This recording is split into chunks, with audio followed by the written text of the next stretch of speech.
240 pound के हट्टे कट्टे पहलवान की आंख जेल के बिस्तर पर खुलती है क्योंकि रीचर पर एक हत्या का आरोप था। तभी वहाँ पर जेल के सबसे जालिम कैदी आ जाते हैं, जो आते ही रीचर के दोस्त गैरेट की सारी कीमती चीजें उतरवाने लगे। बेचारा गैरेट डर के मारे उन्हें सब कुछ दे देता है, लेकिन तभी वहाँ पर एंट्री होती है रीचर की। क्या चाहिए तुझे? देख, तू मेरे घर में मोटे और तूने परमिशन नहीं है, तो अपने दोस्तों के साथ यहाँ से फुट ले। लेकिन वो डीट कैदी नहीं मानता, इसलिए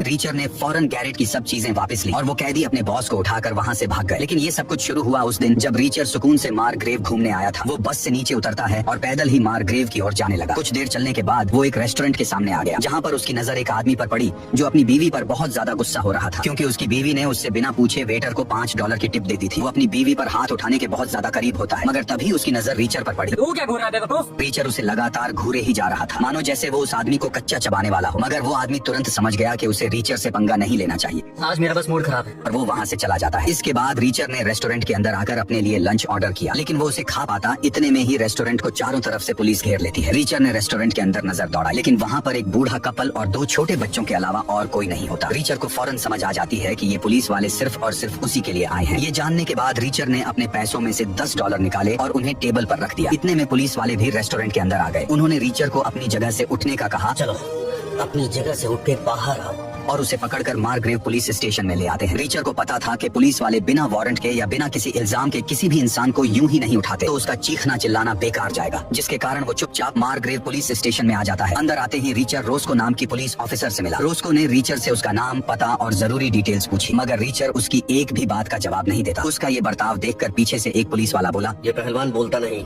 बस हमें इसकी जेब से कुछ पैसे, वर्ल्ड वॉर 2 का मेडल और ये पासपोर्ट मिला है। इतने में वहाँ पर उन सभी पुलिस वालों का चीफ डस्टिन आ जाता है, जो रीचर के इस रवैये से बहुत तंग आ चुका था। ठीक है, तो मैं पुलिस कस्टडी में रखते हैं, इसे कॉन्फ्रेंस रूम में ले जाकर बैठा दो, मैं अभी आता हूँ। डिटेक्टिव ऑस्कर ने कहा, सीसीटीवी फुटेज में कैप्चर हुए, मैंने तो बस तुम्हारे पे लगे हुए चार्जेस बताने थे। अगर तुम नहीं बोलना चाहते तो कोई बात नहीं, जब तुम्हारा वकील आएगा तो तुम उससे बात कर लेना। मगर रीचर कहता है, मुझे वकील नहीं चाहिए।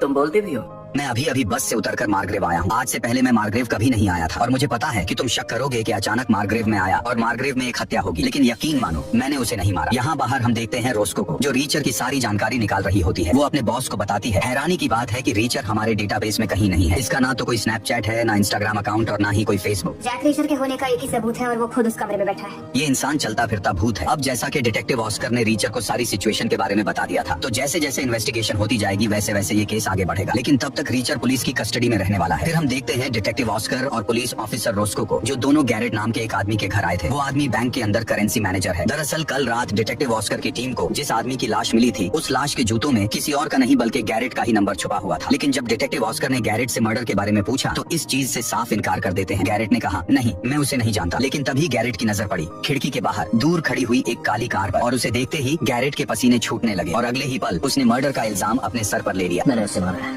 तुमने उसे डबल बैरल शॉटगन की 4 गोलियों से भून दिया। मैंने बताया ना आपको सब कुछ मैंने किया। अब मैं आपको सारे डिटेल्स नहीं बताते बैठूंगा। गैरेट के जुर्म कबूल करने के बाद उसे हथकड़ियां लगाकर मार्ग्रेव पुलिस स्टेशन में लाया जाता है। वहाँ पर रीचर पहले से मौजूद था और उन दोनों को कहा गया कि तुम दोनों 24 घंटों के लिए उस जेल में रहोगे जहाँ पर आरोपियों को वकील मिलने से पहले रखा जाता है। अब ना चाहते हुए भी रीचर इस चीज का हिस्सा बन गया था, लेकिन जाने से पहले रीचर पुलिस वालों को बोलता है, इसकी घड़ी और रिंग जमा कर लो, अंदर जाते ही 5 मिनट में वो चुरा लेंगे। फिर उन्हें एक बस के जरिए जेल की तरफ भेजा जाने लगा। रीचर को गैरेट पर पूरा भरोसा था कि ये भोला उस हटे कटे आदमी को नहीं मार सकता। खैर वो जैसे ही जेल के बाहर पहुंचे तो स्पाइवी नाम का एक गार्ड उनकी अच्छी तरह से तलाशी लेने लगा। मगर जब तलाशी कंप्लीट हो गई तो वो गार्ड अपने मजे लेने के लिए उन दोनों से बुरा बर्ताव करने लगा। जल्दी क्या है, अंडरवियर उतार दो। मगर रीचर को स्पाइवी के इरादे अच्छी तरह समझ आ जाते हैं। रीचर ने कहा, अगर तुम अपनी हड्डियों का चूरा नहीं बनवाना चाहते तो मुझे अंदर जाने दो। स्पाइवी रीचर की तरफ देखता है और डर के मारे ना चाहते हुए भी उन दोनों को जेल के अंदर ले आया और बाहर से लॉक लगाकर चला जाता है। इसी तरह रात गुजर गई। सुबह हुई तो रीचर नींद से उठकर जैसे ही नीचे देखता है तो गैरेट डरा सहमा हुआ एक कोने में बैठा था और वो पूरी रात नहीं सोया। तभी वहाँ पर जेल के सबसे जालिम कैदी आ गए, जो गैरेट से बदतमीजी करने लगते हैं और आगे जो हुआ वो आप सबको पता ही है।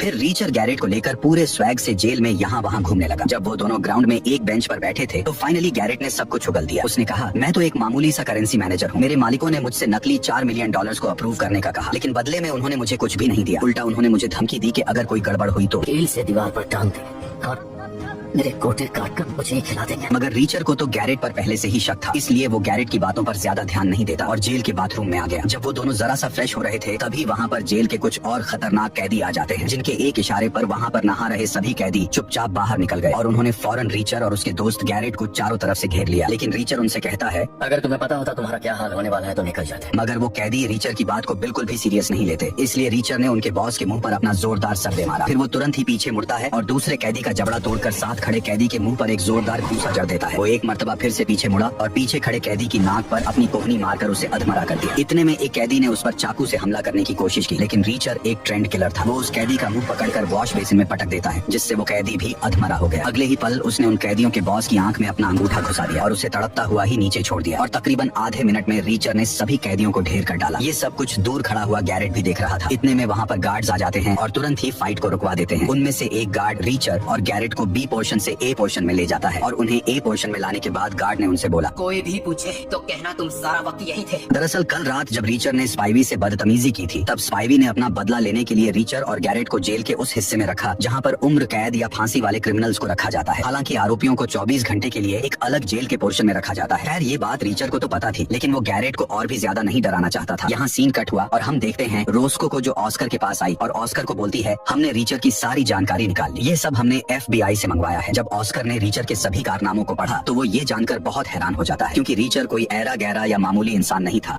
150 से ज्यादा सुलझाए गए केस सभी सक्सेसफुल रहे और उसने अपनी जिंदगी में ढेरों मिशन किए हैं और ढेरों के ढेरों सक्सेसफुल रहे हैं। अब उसने आर्मी से रिटायरमेंट ले लिए हैं और उसकी अब तक की आर्मी लाइफ में रीचर को 52 मेडल्स मिले हुए हैं। आखिर ऐसा आदमी जेल में क्या कर रहा है? जहाँ पर गैरेट अब रीचर को और भी ज्यादा चीजें बताने लगा। गैरेट ने कहा, तुमने मेरी इतनी ज्यादा प्रोटेक्शन की, इसके बदले में मैं तुम्हें $1 लाख दे दूंगा। लेकिन रीचर बिल्कुल चुपचाप दरवाजे के पास पड़ा हुआ खाना उठाकर खाने लगता है। रीचर ने कहा, मुझे पैसों में कोई इंटरेस्ट नहीं है, मैं तो बस मारग्रेव में घूमने आया था और तुमने मेरी छुट्टियां बर्बाद कर दी। मारग्रेव में कुछ बहुत बड़ा और बहुत गलत हो रहा है और मुझे इसका हिस्सा नहीं बनना। फिर हम देखते हैं 9 घंटे बाद का सीन, जहाँ पर रीचर और गैरेट को जेल से रिहा कर दिया गया था, जबकि रीचर को खुद रोस्को लेने आती है। रोस्को ने कहा, तुम पर सारे इल्जाम हटा दिए गए हैं क्योंकि हमने बस से CCTV फुटेज ली और हमें कंफर्म हो गया कि तुम कल ही बस के जरिए यहाँ मारग्रेव आए थे। रोस्को कहती है, मुझे माफ करना, मेरा प्रोफेशन ही कुछ ऐसा है, हमें हर एक इंसान पर शक करने का कहा जाता है, लेकिन बताओ बदले में तुम्हें क्या चाहिए? रीचर कहता है, ज्यादा कुछ नहीं, बस तुम मुझे कुछ कपड़े खरीद दो। और फिर रोस्को तुरंत ही रीचर के साथ एक शॉपिंग मॉल में जाकर उसे कुछ कपड़े खरीद के देती है। फिर रीचर कहता है, मैं बचा हुआ दिन यहाँ मारग्रेव में घूमना चाहता हूँ, मेरा पासपोर्ट और मेरे पैसे अब भी तुम लोगों के पास ही है, तो मैं शाम को वो तुमसे लेने आऊंगा। इतना कहकर वो रोस्को की गाड़ी से उतर गया, लेकिन वो जैसे मारग्रेव के अंदर टहलता जाता सभी लोग उसी की तरफ देख रहे थे। और तो और एक काले कलर की फोर्ड 150 उसके हर कदम पर नजर रखे हुए थी। रीचर जहाँ जहाँ जाता वो गाड़ी वहाँ वहाँ उसका पीछा करती और रीचर को भी ये बात अच्छी तरह से पता थी। खैर जैसे ही शाम हुई तो हम देखते हैं रीचर को, जो पुलिस स्टेशन में जाकर रोस्को से अपना पासपोर्ट मांगता है। तभी वहाँ पर ऑस्कर आया, जिसने कहा, रीचर तुम कहीं नहीं जा सकते, जितना टाइम तुम मारग्रेव में टहल रहे थे उसी बीच पुल के नीचे एक और आदमी का मर्डर हुआ है और उसकी लाश मुर्दा घर में है, तो तुम हमारे साथ मुर्दा घर चलोगे? अब रीचर ऑस्कर या मारग्रेव के अंदर और ज्यादा रुकना नहीं चाहता था, लेकिन मजबूरी के तहत उसे ऐसा करना पड़ता है। जब वह मुर्दा घर गए तो वहाँ पर चार्ली नाम का डॉक्टर लाश की डिटेल्स बताने लगा। उसने कहा, लाश को लेटेक्स से एलर्जी थी और लाश को डायबिटीज भी थी। ये सुनकर रीचर के तो मानो रोंगटे खड़े हो गए। उसने तुरंत ही चार्ली से लाश को दिखाने का बोला। जैसे ही रीचर ने लाश देखी तो वो ऑस्कर को बताता है, जब ये 8 साल का था तब इसे डायबिटीज हुई थी, जब ये 12 साल का हुआ तो इसके दांत कमजोर होने लगे और जब ये 14 साल का हुआ तब इसकी दाईं बाजू टूट गई थी। ऑस्कर कहता है, ये सब कुछ तुम्हें किस तरह पता? इसलिए मेरे भाई के हाथ पर ये निशान है।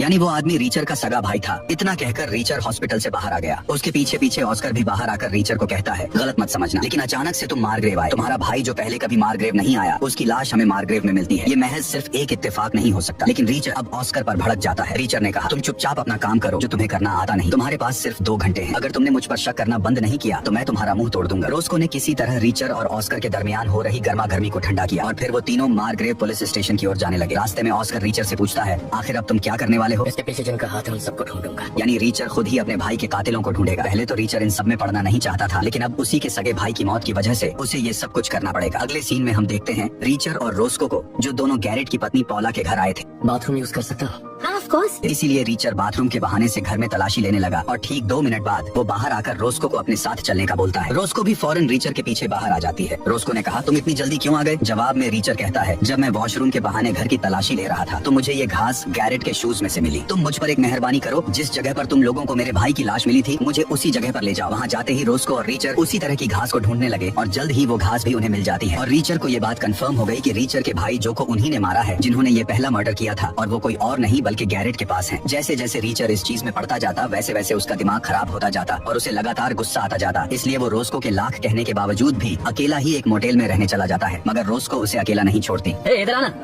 हमें सिर्फ बात करनी है तुझसे। सुना है तू मर्डर के लिए अंदर गया था। लेकिन फिर भी रीचर पीछे मुड़कर उन्हें बोलता है, और आज के दिन तुम्हें मेरे मुंह नहीं लगना चाहिए। मगर वो गुंडे अभी भी नहीं टले और रीचर को माँ बहन की गालियां देने लगे। इसलिए अब ना चाहते हुए भी रीचर 10 सेकंड के अंदर उन चारों में से 3 गुंडों की हड्डियां तोड़ देता है। लेकिन आखिरी वाला गुंडा रीचर से अपनी जान की भीख मांगने लगा, इसलिए रीचर उसे इग्नोर करके अपने मोटेल में चला गया। रोज को भी दूर खड़ी हुई ये सब कुछ देख रही थी और वो रीचर का पहली मर्तबा असली चेहरा देखकर हैरान हो जाती है। ये कौन सी बला गई मागरेब में? उसी रात हमने देखा पुलिस चीफ डस्टन के घर के बाहर का सीन, जहाँ 4 लोग गाड़ी से उतरकर डस्टन के घर चले जाते हैं और फिर वो सीन कट हो गया। जैसे ही सुबह हुई तो सभी पुलिस वाले चीफ डस्टन के घर के बाहर खड़े थे। रीचर रोस्को के साथ था। डिटेक्टिव ऑस्कर ने कहा तुम्हें अंदर नहीं जाना चाहिए, लेकिन रीचर उसकी एक भी सुने बिना तुरंत अंदर चला जाता है। जब वो सारे अंदर गए तो वहाँ पर एक बहुत ही भयानक नजारा देखने को मिला। पुलिस के चीफ डस्टन, जिन्हें बहुत बुरी तरह मारा पीटा गया था और उनकी लाश को 6 कीलों की मदद से दीवार पर लटकाया होता है, वहाँ पर चार्ली पहले से ही चीफ की लाश की इन्वेस्टिगेशन कर रहा था। लेकिन तभी वो एक चीज देखकर डर जाता है। चार्ली ने कहा पता नहीं इसके गोते कहाँ होंगे। ओह गॉड, इसके गोटे काट दिए गए हैं। जैसा कि रीचर को गैरेट ने बताया था तो रीचर तुरंत बोलता है इसके गोते इसे ही खिला दिए गए। ऑटोप्सी के दौरान तुम्हें इसके पेट में इसके गोते मिल जाएंगे। फिर रीचर, रोस्को और ऑस्कर बाहर आ जाते हैं। रीचर ने कहा ये काम गैरेट के मालिकों का ही है, यानी चीफ भी उन्हीं के लिए काम किया करता था। चीफ ने कोई गलती की और उन्होंने चीफ को रास्ते से हटा दिया। लेकिन मैं इतने दिन तुम्हारे साथ रह चुका हूँ, मुझे तुम पर और रोस्को पर पूरा यकीन है कि तुम उनके साथ नहीं मिले हुए। और हाँ, मैं अपने भाई के कहने की वजह से ही यहाँ पर आया था। मेरा भाई मार्ग्रेव के अंदर होने वाली बहुत बड़ी करप्शन को रोकने के लिए सीक्रेटली एक मिशन पर काम कर रहा था। एक दिन मुझे उसका मैसेज आया और उसमें एक कोड वर्ड था, यानी उसे मेरी जरूरत थी। तो मैं अगले दिन ही मार्ग्रेव में आ गया। लेकिन उसी दिन मेरा बेचारा भाई इस दुनिया से चला गया। तभी सीन कट हुआ और हम देखते हैं रीचर, रोस्को और पॉला को, जहाँ पर वो सब लोग पैकिंग कर रहे थे, क्योंकि रीचर अच्छी तरह से जानता था कि गैरेट भी अब उनके मालिकों के कब्जे में है और जल्द ही पॉला और उसके बच्चों पर भी खतरा मंडराने लगेगा। इसलिए पॉला और उसके बच्चे पैकिंग कर रहे थे ताकि वो पुलिस की कस्टडी में रहे जब तक ये केस सॉल्व नहीं हो जाता। लेकिन रीचर ने देखा कि घर के बाहर एक काली कलर की कार उन सब पर नजर रखे हुए थी। रीचर तुरंत ही अंदर आया और उन्हें जल्दी करने का कहता है। लेकिन जब वो घर से बाहर निकलने लगे इतने में ही वहाँ पर एक काले सूट पहना हुआ आदमी आ गया। रीचर ने तुरंत ही रोस्को की गन निकाली और उस पर गन पॉइंट कर दी। वो कहता है मुझे माफ करो, लेकिन मुझे ऑस्कर ने भेजा है। मैं FBI का एजेंट हूँ और मेरा नाम है पिकफोर्ड, और फिक्र मत करो पॉला, और ये दोनों बच्चे अब मेरे साथ सेफ रहेंगे। तभी सीन कट हुआ और हम देखते हैं रीचर को, जिसने गैरेट की एक कार उधार ली थी। और तो और वो स्पाइवी को ऑस्कर बनकर फोन करता है। रीचर कहता है मैं डिटेक्टिव ऑस्कर बोल रहा हूँ और मैं केस के बारे में तुमसे इन्वेस्टिगेशन करना चाहता हूँ, इसलिए जहाँ मैं बोलता हूँ वहाँ पर मुझे मिलो। जब रीचर स्पाइवी से मिलने गया तो स्पाइवी पहले ही पूरी तरह रेडी होकर खड़ा था। स्पाइवी ने कहा कमीने, मेरे बॉस तुझे नहीं छोड़ेंगे। सोच मैं इतना शातिर हूँ तो मेरे बॉस कितने शातिर होंगे। तभी स्पाइवी ने एक सीटी बजाई, जिसके चलते 2 मैक्सिकन आदमी रीचर पर गन तान देते हैं और स्पाइवी वहाँ से चुपचाप निकल गया। उन्होंने रीचर को डिक्की के अंदर जाने का बोला, लेकिन रीचर उन दोनों का ध्यान भटकाने लगता है। रीचर ने कहा डिक्की बहुत छोटी है और मैं इसके अंदर पूरा नहीं आऊंगा, तो क्यों ना हम कुछ नया ट्राई करेंगे। ये कहते ही रीचर ने उनमें से एक आदमी के मुंह पर वार करके उसे नीचे गिरा दिया और तुरंत ही पीछे मुड़कर दूसरे आदमी की गन को नीचे गिरा देता है। फिर उसके हाथ को डिक्की के अंदर देकर उसे काफी जख्मी कर दिया। लेकिन इतने में दूसरा सोल्जर एक मर्तबा फिर से उठा और चाकू निकालकर रीचर को मारने के लिए आगे बढ़ता है। फाइटिंग स्किल से वो एक ट्रेंड सोल्जर लग रहा था, लेकिन रीचर ने जब उसके कंधे पर अपना चाकू घुसाया तो वो रीचर के सर पर एक जोरदार हेडबट चढ़ देता है। लेकिन रीचर उससे भी ज्यादा मजबूत था। रीचर ने भी उसे एक ताकतवर हेडबट मार दिया। लेकिन इतने में वहाँ पर पुलिस आ जाती है। रीचर किसी लफड़े में नहीं पड़ना चाहता था, इसलिए वो जंगल की ओर भाग गया। और यहीं पर इस शानदार फिल्म का पार्ट 1 खत्म हो जाता है। अगर आपको पार्ट 2 की एक्सप्लेनेशन चाहिए तो कमेंट्स के अंदर पार्ट 2 कमेंट कर देना, जिस वजह से पार्ट 2 जल्दी आएगा।